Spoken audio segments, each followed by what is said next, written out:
మనకి ఏ వెబ్సైట్ కైనా Google search console ఏ విధంగా యాక్టివ్ చేసుకోవచ్చు. అది విత్ ప్లగిన్ కావచ్చు, వితౌట్ ప్లగిన్ కావచ్చు. ఇక్కడ మనకు ఒక స్మాల్ ఇన్ఫర్మేషన్ తెలుసుకోవాలండి. ఏ వెబ్సైట్ కైనా మనకు మేజర్ గా గుర్తుండాల్సిందంటే సెర్చ్ కన్సోల్ అనేది ప్రతి వెబ్సైట్ కి మ్యాండేటరీ అండి. ఏ విధంగా మ్యాండేటరీ ఫస్ట్ చూసుకోవాలి. సో ఆ మ్యాండేట్ ని ఏ విధంగా మనం ఫిక్స్ చేసుకుంటామో ఆ విధంగా మనం కంప్లీట్ గా మనం ఫిక్స్ చేసుకోవాలి. ఇప్పుడు నేను సెర్చ్ కన్సోల్ చెప్తానండి. ఇప్పుడు నేను రెండు విధాలు చెప్తా, with plugin and without plugin చెప్తా. ఫస్ట్ మన వెబ్సైట్ కాపీ చేసుకుంటే ఇక్కడ మనకు సెర్చ్ కన్సోల్ ఒక ఆప్షన్ వస్తుంది. మన వెబ్సైట్ క్లిక్ చేయగానే మనకు మల్టిపుల్ ఆప్షన్స్ వస్తాయండి. నేను రెండు విధాలు చెప్తా మీకు, with plugin and without plugin. ఇది వితౌట్ ప్లగిన్ అండి. జస్ట్ డౌన్లోడ్ చేసుకొని ఎక్కడైతే మీకు సి ప్యానల్ ఉందో ఈ సి ప్యానల్ లో మీకు ఫైల్ మేనేజర్ ఉంటుంది. ఈ ఫైల్ మేనేజర్ లో ఎక్కడైతే మీరు పబ్లిక్ అండర్ స్కోర్ HTML ఉందో, ఎక్కడైతే public under score HTML file ఉందో, ఇక్కడ ఏదైతే మనం డౌన్లోడ్ చేసిన ఫైల్ ఉందో ఇక్కడ అప్లోడ్ చేసుకోవాలండి. ఇది సింపుల్ ప్రొసీజర్. ఇప్పుడు మనం డౌన్లోడ్ చేసి పెట్టేసాం అనుకో, ఎక్కడైతే మనం వెరిఫై చేయాలో అక్కడ వెరిఫై అయిపోతుంది. అయితే ఇది గూగుల్ సెర్చ్ కన్సోల్ ఆప్షన్ అన్నట్టు. అయితే దీంట్లో వెరిఫై చేసేటప్పుడు రెండు ప్రాసెస్ ఉంటాయండి. దీంట్లో 4-5 ప్రొసీజర్స్ కూడా ఉంటాయి. ఏంటంటే సెట్టింగ్ మనం వెళ్తే కంప్లీట్ గా ఇక్కడ సెట్టింగ్ లో మనకు ఓనర్ వెరిఫికేషన్ ఉంటుంది. ఇక్కడ మనకు ఒక HTML ట్యాగ్ ఉంది, చూసారు కదా.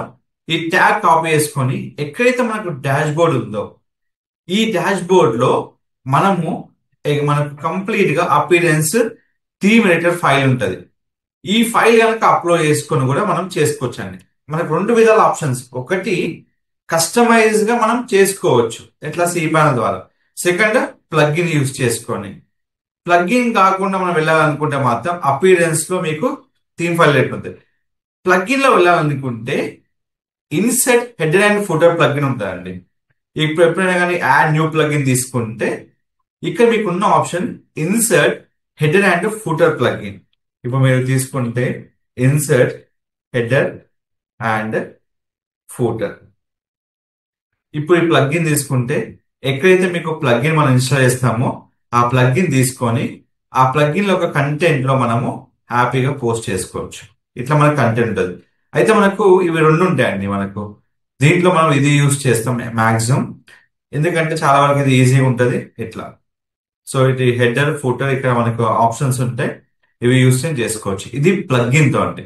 సో నాచురల్ వరకు మన ప్లగ్ఇన్స్ అవసరం లేదు. సో ఇట్లా మనం రెండు విధాలుగా యాక్టివ్ చేసుకోవచ్చు. ఇంకో విధానం ఉందండి. మనము యాడ్ ప్రాపర్టీ క్లిక్ చేసినప్పుడు మన వెబ్సైట్ లో డబుల్ లేదు ఉంది, సో సెవరల్ ఆప్షన్ మనకు ఇష్యూస్ ఉన్నాయి అన్నప్పుడు ఇక్కడ మనకు ఇది కాపీ చేసుకొని ఇది మనకు HTTPS ఆ HTTP ఉన్నా డబుల్ ఉన్నా లేకున్నా ఇది మనం యాక్టివ్ చేసుకోవచ్చు. దీనికి యాక్టివేషన్ అనేది DNS తో ఉంటుందండి. ఇది కాపీ చేసుకోవాలి, సేమ్ సి ప్యానల్.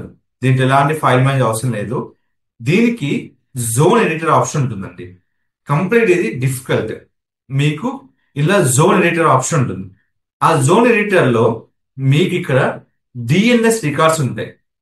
అవి ఎట్లా అంటే మీరు మేనేజ్ క్లిక్ చేసినప్పుడు ఇక్కడ మీకు యాడ్ రికార్డ్, దీంట్లో TXT ఇక్కడ టెక్స్ట్ ఇచ్చేసుకొని ఏదైతే మీ వెబ్సైట్ ఉందో అది మనము సి ప్యానల్ లో ఇచ్చిన వెంటనే ఇక్కడ సేవ్ రికార్డ్ చేసుకోవాలండి. ఒక్కోసారి మనకు సేవ్ రికార్డ్ ప్రాపర్ చేయకపోతే ఇక్కడ వెరిఫై అనేది జరగదు. మనం ఎలాంటి HTTP ఏదైనా వెరిఫై చేసుకున్నప్పుడు ఒక్కోసారి కంప్లీట్ చూసుకోవాలండి. ఏదైతే మనకు ప్రాపర్ గా ఉందో అది కంప్లీట్ గా చెక్ చేసుకోవాలి. అది కనుక మనకు మిస్ అయితే కంప్లీట్ గా మనము ఇక్కడ వెరిఫై చేసుకొని చేసుకోవాలన్నట్టు. సో ఏదైతే మనకు ఉందో TXT ఎడిట్, ఏదైతే మనకి ఇక్కడ ఒక కామా వస్తే మీకు ఇంత ఎర్రర్ వస్తుంది. ఏదో అనుకోవచ్చు సార్ ఏదో మిస్టేక్ అయింది అది అనుకుంటే కాకుండా ఇక్కడ చూసుకోవాలి కంప్లీట్ గా. సో ఇక్కడ మనకు కొన్ని ఇష్యూస్ ఉంటే మనం అట్లా చేసుకోవచ్చు. మనం ఇక్కడ వేసుకొని వెరిఫై చేసుకోవాలి. ఇలాంటి మనం ఎన్నో రకాల అప్డేట్స్ చేసుకోవడానికి ఈ ఆప్షన్ మనకు ఉంటాయి. సో ఇలాంటి మరిన్ని అప్డేట్స్ కోసం మన ఛానల్ ఫాలో అవ్వండి. Don't forget to like, share, subscribe channel. మీకు ఎలాంటి క్వశ్చన్స్ ఉన్నా నా ఇన్స్టాగ్రామ్ అండ్ నా యూట్యూబ్ లో కామెంట్ చేయండి. నేను డెఫినెట్ గా మీకు వీడియో రికార్డ్స్ మీకు అప్లోడ్ ఇస్తాను. Thank you so much.